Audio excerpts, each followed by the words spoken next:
Alors, je vous fais une petite vidéo simplement pour vous montrer l'importance des gestes en écriture, que ce soit des lettres ou des numéros.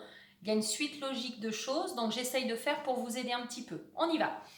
Alors, je vous disais par exemple que quand vous allez dessiner, que ce soit un O ou un 0, on commence, si je me base par rapport aux deux traits, on commence toujours en haut, on tourne et on vient le fermer au même endroit. Donc, quand j'ai posé mon crayon, je suis partie à gauche.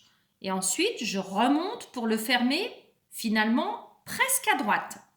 Pourquoi on le fait dans ce sens-là? Tout simplement parce que quand ensuite je vais rajouter une petite canne pour fabriquer le A, je viendrai la mettre à droite. Donc si jamais je veux rajouter quelque chose, je vais tourner, fermer et je vais le faire à droite.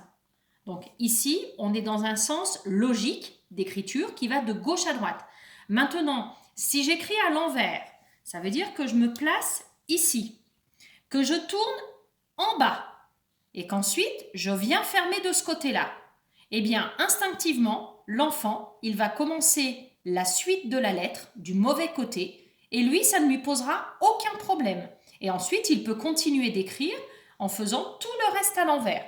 C'est pour ça que je vous expliquais, le plus important quand on commence à écrire, c'est de faire les gestes dans le bon sens. C'est pareil quand vous allez faire l'écriture des numéros. Un enfant, quand il va écrire par exemple le 1, pour vous, que le 1 soit fait de ce sens-là, ou que le 1 soit fait du bas vers le haut, vous allez me dire c'est exactement pareil.